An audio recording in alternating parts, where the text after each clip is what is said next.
నమస్తే, welcome to 69 TV news. నేను శ్రీకాంత్. ముందుగా బులెటిన్లో హెడ్లైన్ చూద్దాం.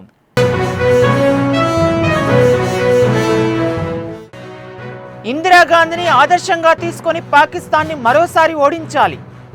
ఎంపీ అసదుద్దీన్ ఓవైసీతో కలిసి కొవ్వొత్తుల ర్యాలీలో పాల్గొన్న సీఎం రేవంత్ రెడ్డి.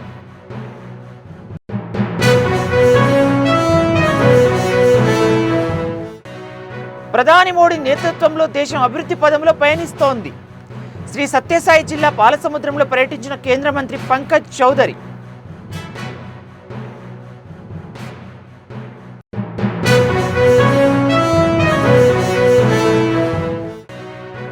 తెలంగాణ తొలి దశ మలిదశ ఉద్యమకారులను బీఆర్ఎస్ పట్టించుకోలేదు.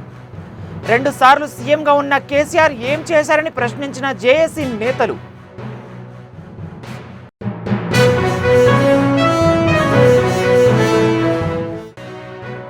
దేశంలో ప్రముఖులైన నగరాల్లో ఒక్కటైన విశాఖని అభివృద్ధి చేస్తాం.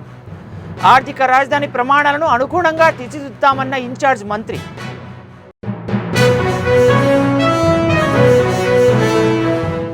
ఇక డీటెయిల్స్ చూద్దాం. పహల్గాం పర్యాటకులపై పాకిస్తాన్ ప్రేరేపిత ఉగ్రవాదులు జరిపిన పాశవిక దాడిని ఖండిస్తున్నామని ముఖ్యమంత్రి రేవంత్ రెడ్డి అన్నారు. ఇందిరాగాంధీని ఆదర్శంగా తీసుకొని మరోసారి పాకిస్తాన్ని ఓడించాలని, పాక్ ఆక్రమిత కాశ్మీర్ని భారత్లో కలపాలని ప్రధాని మోడీకి సూచించారు.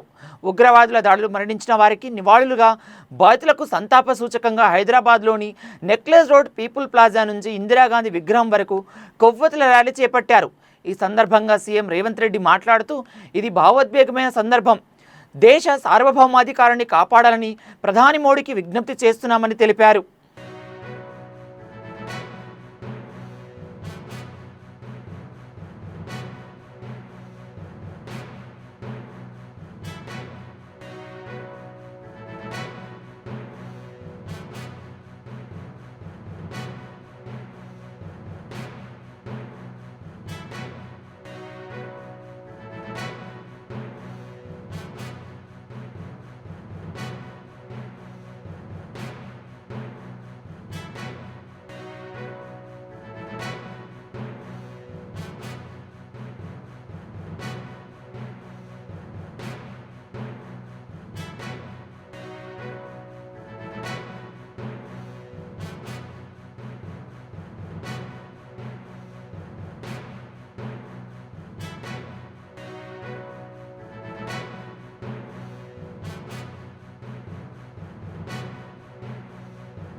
ప్రధానమంత్రి నరేంద్ర మోడీ నేతృత్వంలో దేశం అభివృద్ధి పదంలో పయనిస్తోందని కేంద్ర ఆర్థిక శాఖ సహాయక మంత్రి పంకజ్ చౌదరి తెలిపారు.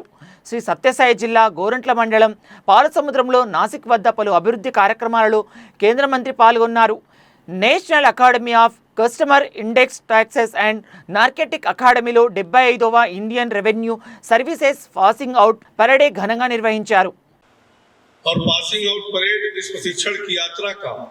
अंतिम बिंदु है। आज की पासिंग आउट परेड के बाद यहाँ उपस्थित सभी प्रतिभागी लोक सेवक के रूप में देश के अपनी सेवा देना प्रारंभ करेंगे। आज यहाँ नासिक पालासमुद्रम के खूबसूरत कैंपस में भारतीय राजस्व सेवा सीमा शुल्क प्रत्यक्ष करके 75वां बैच के पासिंग आउट परेड में सम्मिलित होकर मुझे अत्यंत प्रसन्नता हो रही है। भारतीय राजस्व सेवा भारत की वित्तीय प्रशासन की रीढ़ है, जो प्रत्यक्ष करों के सुचारू प्रवाह को सुनिश्चित करती है। हमारे सीमाओं की सुरक्षा के ऑफिशियल्स के अथक प्रयासों ने जीएसटी को सफल बनाया है।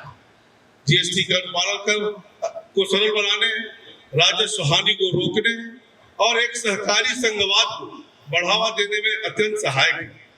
साथियों, ये कहना उपयुक्त होगा कि कस्टम हमारे देश की आर्थिक सुरक्षा की पहली पंक्ति है। जैसे जैसे वैश्विक व्यापार का विस्तार हो रहा है, भारत के कस्टम अधिकारी न केवल कानून को लागू कर रहे हैं, बल्कि सुगम व्यापार को प्रोत्साहन भी दे रहे हैं। भारतीय राजस्व सेवा ने ढांचे को और मजबूत करने का अवसर होगा। 2014 में जब से इस देश के प्रधानमंत्री श्री नरेंद्र मोदी जी बने हैं, देश की अर्थव्यवस्था की दशा और दिशा बदली है। आप सबको पता है कि हम जब विकसित भारत की नींव रखी जा रही है, 2047 के विकसित भारत में आपका योगदान अमूल्य होगा। माननीय प्रधानमंत्री जी के नेतृत्व में देश के हर वर्ग, हर क्षेत्र और हर है। पिछले 10 वर्षों में एयरपोर्टों की संख्या दुगनी हुई है। वहीं पर आम आदमी, आम गरीब इंसान को मुफ्त बनने की ओर अग्रसर है और आप विकसित भारत के स्वप्न को आकार देने में अग्रदूत है। తెలంగాణ తొలిదశ మలిదశ ఉద్యమకారులను బీఆర్ఎస్ పార్టీ పట్టించుకోకపోవడం విడ్డూరమని తెలంగాణ ఉద్యమకారుల జేఏసీ రాష్ట్ర ప్రధాన కార్యదర్శి తుమ్మల ప్రిఫుల్ రెడ్డి అన్నారు. బషీర్బాగ్ ప్రెస్ క్లబ్లో ఏర్పాటు చేసిన తెలంగాణ ఉద్యమకారుల సమావేశంలో ముఖ్య అతిథిగా పాల్గొన్నారు. ఈ సందర్భంగా ఆయన మాట్లాడుతూ ప్రత్యేక రాష్ట్రం రాకముందు తెలంగాణ కొరకు ఎవరైతే పోరాడారో వారిని ఎల్లవేళలా ఆదుకుంటామని చెప్పిన కేసీఆర్ మాటలు బూటకమని ధ్వజమెత్తారు. 2 సార్లు సీఎం అయినా కూడా ఉద్యమకారులకు కేసీఆర్ ఏం చేశారని తుమ్మల ప్రఫుల్ రెడ్డి ప్రశ్నించారు.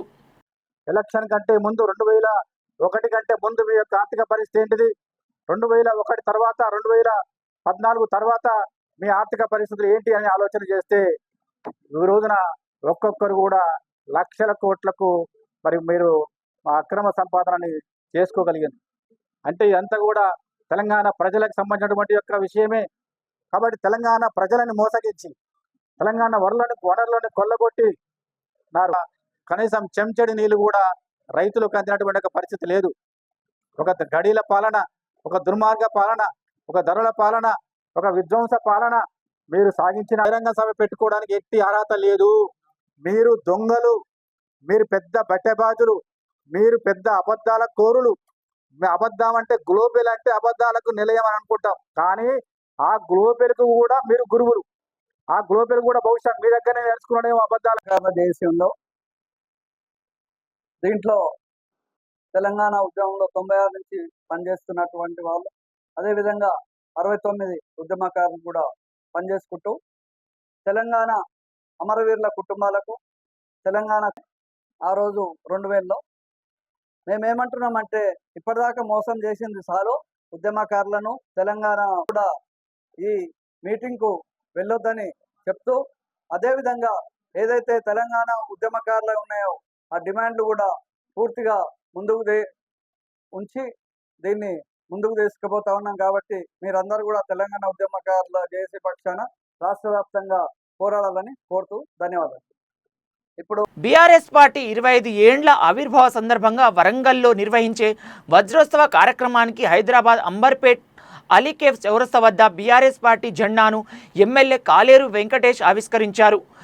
ముందుగా మహాత్మా జ్యోతిబాపులే విగ్రహానికి పూలమాలను వేసిన అనంతరం ఆయన మాట్లాడుతూ వరంగల్లో జరిగే బీఆర్ఎస్ పార్టీ 25 ఏండ్ల రజతోత్సవ సభను బీఆర్ఎస్ పార్టీ కార్యకర్తలు అందరూ హాజరై విజయవంతం చేయాలని పిలుపునిచ్చారు. ముందుగా మా ఎమ్మెల్యే గారికి, మా అన్నలకు, మా ఉద్యమకారులకు పాదాభి వందనం. ఎందుకంటే చెప్పంగానే అందరూ వచ్చి, అంటే నేను పార్టీలో చేరిన 20 సంవత్సరాలు అవుతుంది ఇవాళకి. అన్న ఒకరోజు ముందు జెండా పెట్టండి అన్న అంటే ఎమ్మెల్యే గారు సరే దాన్నే ఉంది అని చెప్పి అన్న వచ్చి టైం ఇచ్చిండు, జెండా ఎగరేసిండు. మాకు చాలా సంతోషంగా ఉంది. రేపు మళ్ళీ కేసీఆర్ గారు సభ పెద్ద ఎత్తున స్వచ్ఛంగా వస్తా అంటారు చాలా మంది, ఫోన్లు కూడా ఎవరు చేయకున్నా కానీ పెద్ద ఎత్తున సభ రేపు సక్సెస్ చేయాలని, మళ్ళీ నేను కూడా 10 గంటలకే పోవాలనుకుంటున్నాం. ఆ సభకు వరకు పోతామో పోలేమో, ఎందుకంటే ఇంతకుముందు వరంగల్ సభ ఒకసారి అట్లే జరిగింది. మాకు ఎక్కడ అక్కడ తెల్లారి వచ్చినాం, మళ్ళీ అంత జనాభా. మరి రేపు ఒక 15 లక్షలు అనుకుంటారట, పబ్లిక్ అనుకుంటారట. దానికి మళ్ళీ మేమే పొద్దున్నే 8 గంటలకే వెళ్ళాలని అనుకుంటున్నాము. ఎందుకంటే సారు సభ అంటే అట్లా ఉంటుంది, ఏదో ఎవరి నదరో జరిగింది, ఇట్లా అయింది. పెద్ద ఎత్తున రేపటి నుంచి స్టార్ట్ అవుతుంది. ఉద్యమకారులు కూడా ఉద్యమకారులు అంతా ఎప్పుడు పోదాం అంటారు. మా ఎమ్మెల్యే ఆధ్వర్యంలో రేపు అందరం కలిసి పెద్ద ఎత్తున అంబర్పేట నుంచి పోతున్నాం. వితంతువుల పింఛన్లు పొందేందుకు రాష్ట్ర ప్రభుత్వం సాదవకాశం కల్పిస్తోంది. రాష్ట్ర చిన్న మధ్య తరహా పరిశ్రమలు సెర్ఫ్ శాఖల మంత్రి కొండపల్లి శ్రీనివాస్ తెలిపారు. విజయనగర్ పార్టీ కార్యాలయం అశోక బంగ్లాలో ఏర్పాటు చేసిన విలేకరుల సమావేశంలో ఆయన మాట్లాడారు. ఎన్టీఆర్ భరోసా పింఛన్దారుడు చనిపోతే వెంటనే అతని భార్యకు వితంతువు పింఛను మంజూరు అయ్యేలా ప్రభుత్వం దరఖాస్తు చేసుకునేందుకు అవకాశం కల్పించిందని తెలిపారు. దీనివల్ల 89,788 మంది లబ్ధిదారులు పొందారని తెలిపారు. మే 1వ తేదీన రాష్ట్ర వ్యాప్తంగా 50 MSM పార్కులను ప్రారంభిస్తామని తెలిపారు. క్లారిటీ ఇస్తూ ఒక జియో ఇష్యూ చేయడం జరిగింది. రేపు మే 1వ తారీఖున ఏవైతే స్పౌస్ పెన్షన్ అనేది పబ్లిక్లో నీడ్ ఉందో ఆ నీడ్ని దృష్టిలో ఆలోచించి స్పౌస్ పెన్షన్ సుమారు 90,000 మందికి శాంక్షన్ ఇవ్వడం జరిగింది. ఈ 90,000 పెన్షన్స్ కూడా రేపు 1వ తారీఖున ఇవ్వడం జరుగుతుంది. మరి గత పాలకుల్లో హస్బెండ్ చనిపోతే పెన్షన్ అనేది వైఫ్కి రావడం అనడానికి సుమారు 6 నెలలు సంవత్సర కాలం పాటు వెయిట్ చేయాల్సిన పరిస్థితి ఉండింది. మరి దాన్ని ఆ సిచ్యువేషన్ ఉండకూడదు. ఎందుకంటే ఓల్డేజ్ పెన్షన్లో ఒక పెన్షన్దారుడు కాలం చేస్తే స్వర్గస్థులు అవుతాయి. వైఫ్కి రావాలంటే ఆ 6 నెలలు వెయిట్ ధన్యవాదాలు తెలియజేసుకుంటూ మరి అంతేకాకుండా రేపు 1వ తారీఖున ఎంఎస్ఎంఈ పార్క్స్ కూడా రాష్ట్రంలో కాన్స్టిట్యున్సీకి ఒక ఎంఎస్ఎంఈ పార్క్ కూడా నెలకొల్పాలని గౌరవ ముఖ్యమంత్రి వారి ఆలోచన ఉంది. దాని నిమిత్తమే రేపు 50 పార్కులు కొన్ని ఇనాగ్రల్ చేసి కొన్ని పార్క్స్కి గ్రౌండింగ్ సెరమనీ కూడా పెట్టడం జరుగుతుంది. నెల్లూరు జిల్లాలో ఆత్మకూరు కాన్స్టిట్యున్సీలో ఒక పార్క్ ఇనాగ్రేట్ చేస్తూ అక్కడి నుంచి వర్చువల్గా 50 పార్కుల వరకు ఒక సెరమనీ కింద ప్లాన్ చేసి ఈరోజు రేపు 1వ తారీఖున ప్లాన్ చేశారు గౌరవ ముఖ్యమంత్రి వారు. అన్ని చోట్ల వచ్చాయి. అంటే ఫస్ట్ 2 years ప్లాన్గా పెట్టుకొని ఫస్ట్ ఫేజ్ ప్లాన్ కింద ఈ 3 పార్కులు పెట్టాము. సెకండ్ ఫేజ్లో మిగతావన్నీ ప్రతి కాన్స్టిట్యున్సీలో కూడా పార్క్ వచ్చే పరిస్థితి కల్పిస్తున్నాం. విజయనగరంలో కూడా జిల్లా కూడా 10 ఎకరాలు ఐడెంటిఫై చేశాము. దాంట్లో మైక్రో ఇండస్ట్రీస్ సపోర్ట్ చేసేదానికి ఫ్లాటెడ్ ఫ్యాక్టరీస్ తీసుకొస్తున్నాం. అంటే ఏరియా టు ఏరియా మారుతుంది. ప్రతి జిల్లా కూడా సర్వే చేస్తున్నాము. ఆ జిల్లాలో అటువంటి ఆపర్చునిటీస్ని కూడా మనం సుమారు 12 ఎకరాలంతా క్యాన్సిల్ చేయడం జరిగింది. అయితే మళ్ళీ ఒక అవకాశం ఇస్తున్నాం. అంటే ఏ కారణం ఏదైనా ఆగిపోయారంటే వాళ్ళతో గ్రీవెన్స్ విని ఒకవేళ చేస్తానంటే చేస్తున్నాం, లేదంటే మాత్రం క్యాన్సిల్ చేయిస్తున్నాం. Because there is very clear. ఎందుకంటే మనం ఇంత అసెట్ క్రియేట్ చేసి ఒక ఇంత ఆంటర్ప్రెన్యూర్ ఇండస్ట్రీ పెడతారని ఇస్తున్నాము. వాళ్ళు పెట్టకపోతే అది గవర్నమెంట్కి పబ్లిక్కి ఇంకో ఆంటర్ప్రెన్యూర్కి ఆపర్చునిటీ లాస్ అవుతుంది. సో డెఫినెట్గా అవన్నీ కూడా స్పేస్ బై బై పిలుస్తున్నాము, మాట్లాడుతున్నాము. ఒకవేళ పెట్టని ఎట్లయితే వాళ్ళు క్యాన్సిల్. దేశంలో ప్రముఖమైన నగరాల్లో ఒక్కటైన విశాఖపట్టణాన్ని అన్ని విధాలుగా అభివృద్ధి చేయాలని, ఆర్థిక రాజధాని ప్రమాణాలను అనుగుణంగా తీర్చిదిద్దాలని, సరైన కార్యాచరణలతో ముందుకెళ్లాలని మంత్రి డోలా శ్రీ బాల వీరాంజనేయ స్వామి తెలిపారు. ఆర్థికంగా రోజురోజుకు ఎదుగుతున్న విశాఖ నగరాన్ని గౌరవాన్ని, ప్రతిష్టతను కాపాడుకునేలా సమిష్ట కృషి చేయాలని సూచించారు.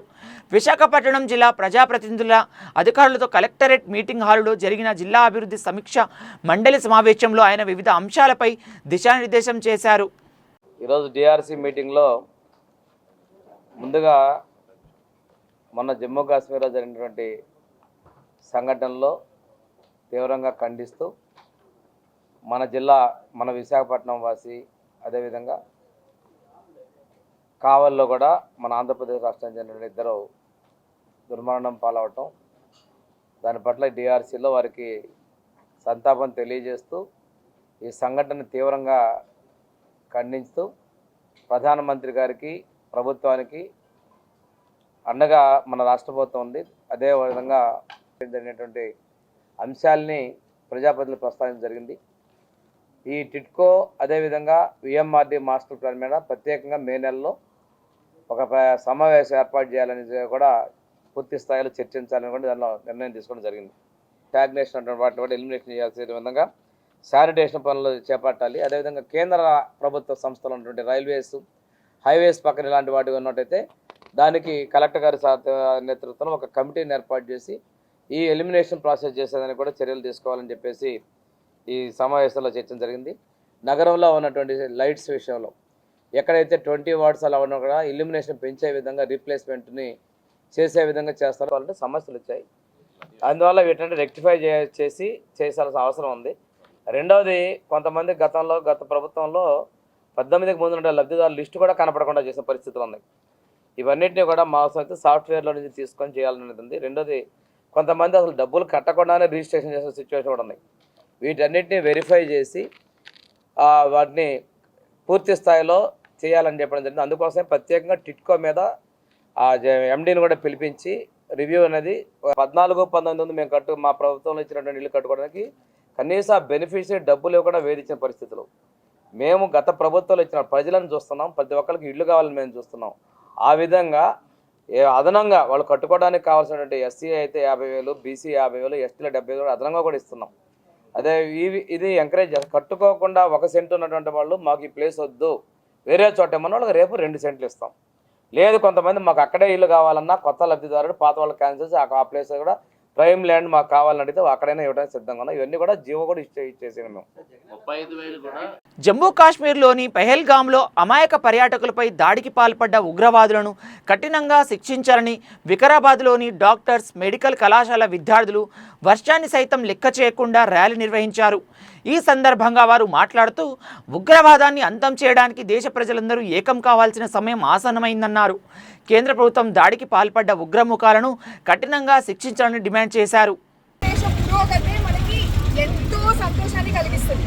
అలా మనం ముందుగా చేసింది కాశ్మీర్లో ఆర్టికల్ 370 అన్నది ఇవ్వడం వల్ల అందరు ప్రజలకి ఏ ఇబ్బంది లేకుండా ఈవెన్ లోకలైజ్ ఒకప్పుడు అన్ని సబ్సిడీల మీద కనబడే కాశ్మీర్ ఇప్పుడు లోకలైజ్ అంటే టెర్రరిజాన్ని ఎవరు అంగీకరించట్లేదు.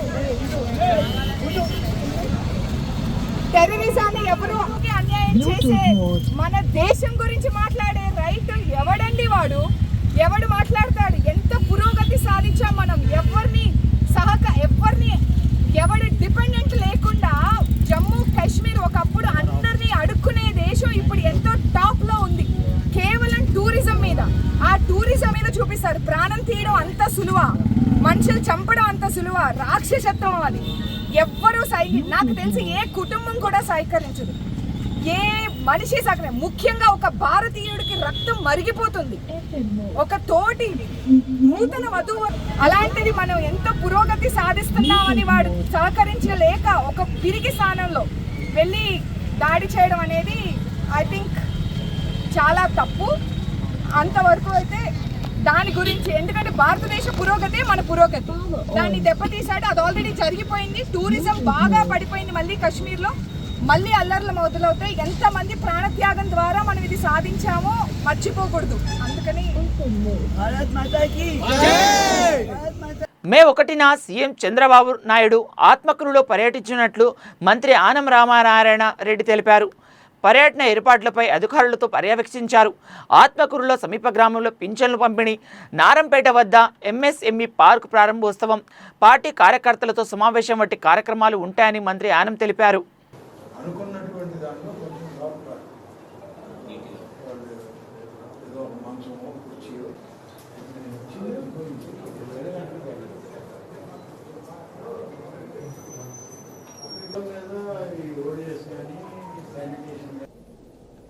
ఈరోజు ఆత్మకూరు నియోజకవర్గంలోని ఎంఎస్ఎంఈ పార్క్లో ఏర్పాట్లు ఏ విధంగా ఉన్నాయి, పనులు కూడా ఎంతవరకు జరిగాయి, ముఖ్యమంత్రి గారు ఈ ప్రాంతానికి వచ్చినప్పుడు కార్యక్రమాలు ఎలా నిర్వహించాలి అనేటువంటిది అధికారులతో కలిసి ఈ ప్రాంతాన్ని పర్యవేక్షించడానికి ఇక్కడికి రావడం జరిగింది. ముఖ్యంగా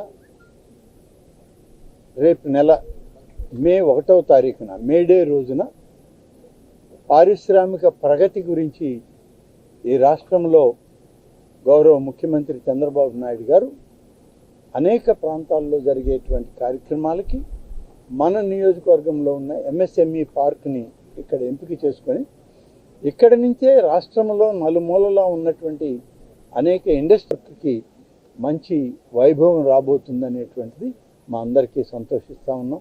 ముఖ్యమంత్రి గారే స్వయంగా ఆత్మకూరుకు వచ్చి ఎంఎస్ఎంఈ పార్కును ప్రారంభించడం అంటేనే ఈ ప్రాంతం పట్ల, మెట్ట ప్రాంతంలో ఉన్న యువత పట్ల ఆయనకు ఉన్నటువంటి శ్రద్ధాశక్తులు ఏంటో, ఈ ప్రభుత్వం యొక్క విధానం ఏంటో మనకు అర్థమవుతుంది. కాబట్టి భవిష్యత్ తరాల వాళ్ళ యొక్క చేస్తున్నారు. దీని తర్వాత ప్రజావేదిక ఉంటుంది. ప్రజావేదికకి వెళ్ళే దారిలోనే మనకి ఉన్నటువంటి గిరిజన కాలనీని ఎంపిక చేసుకుంటున్నాం. ఆ గిరిజన కాలనీలో ఆయన పర్యటించి ఆయన ఏదో ఒక కుటుంబంను, 2 కుటుంబాలను ఆయన ఇంట్లోకి వెళ్ళి వాళ్ళ యొక్క స్థితిగతులు చూసి మెరుగైనటువంటి పరిస్థితులు వాళ్ళకి రావడానికి, నియోజకవర్గానికి పెట్టని కోటలాగా తయారు చేయడానికి ఆయన ఇచ్చేటువంటి సూచనలు, ఆయన ఇచ్చేటువంటి సలహాలు మేమందరం కూడా పాటించడానికి ఏర్పాట్లన్నీ చూస్తున్నాం. తప్పకుండా 1-2 రోజుల్లో పూర్తి స్థాయిలో సమగ్రమైనటువంటి యాక్షన్ ప్లాన్ వస్తుంది. అప్పుడు మళ్ళీ మీ అందరికి కూడా చెప్పడం జరుగుతుంది. Thank you. పటాన్చెరు నియోజకవర్గం యువజన నాయకుడు సాయి చరణ్ గౌడ్ ఆధ్వర్యంలో చలో వరంగల్కు సిద్ధమైన గులాబీ రంగు కార్లను మాజీ మంత్రి హరీష్ రావు జెండా ఊపి ప్రారంభించారు. ఈ సందర్భంగా ఆయన మాట్లాడుతూ బీఆర్ఎస్ పార్టీ రజతోత్సవ సభకు తెలంగాణ నలుమూలల నుంచి ప్రజలు స్వచ్ఛందంగా తరలివస్తున్నారని తెలిపారు.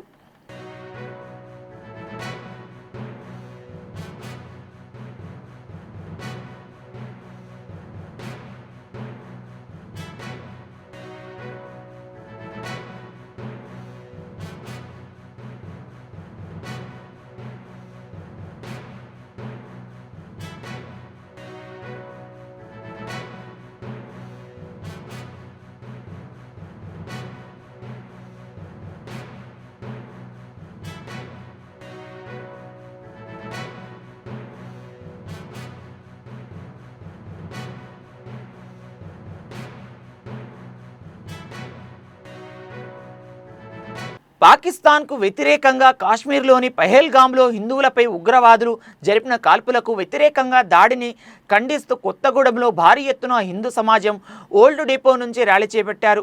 సెక్యులర్ ముసుగులో హిందువులను అణచివేస్తున్నారని నినాదాలు చేస్తూ ప్లకార్డులతో ప్రదర్శన నిర్వహించారు.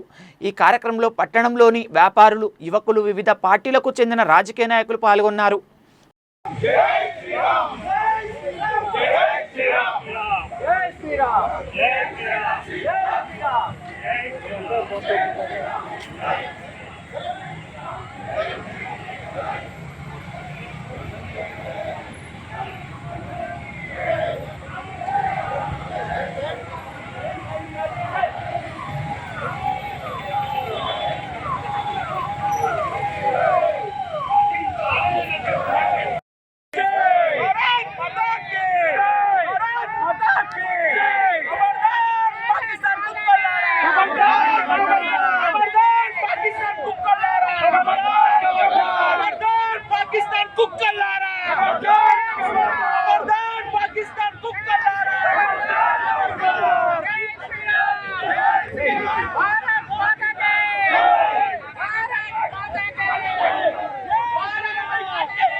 బులెటిన్ ముగించే ముందు మరోసారి హెడ్లైన్స్ చూద్దాం.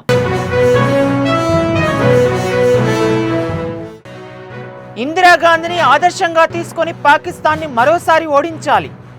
ఎంపీ అసదుద్దీన్ ఓవైసీతో కలిసి కొవ్వొత్తుల ర్యాలీలో పాల్గొన్న సీఎం రేవంత్ రెడ్డి.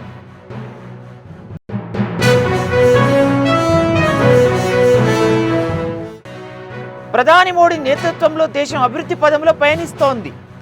శ్రీ సత్యసాయి జిల్లా పాలసముద్రంలో పర్యటించిన కేంద్ర మంత్రి పంకజ్ చౌదరి.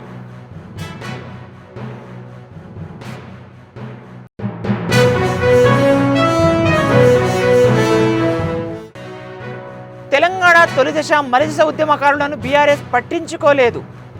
2 సార్లు సీఎంగా ఉన్న కేసీఆర్ ఏం చేశారని ప్రశ్నించిన జేఏసీ నేతలు.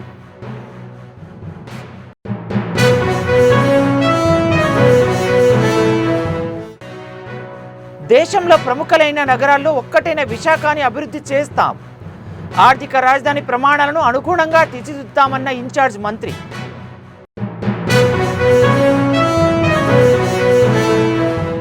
మరిన్ని అప్డేట్స్ కోసం చూస్తూనే ఉండండి 69 టీవీ న్యూస్.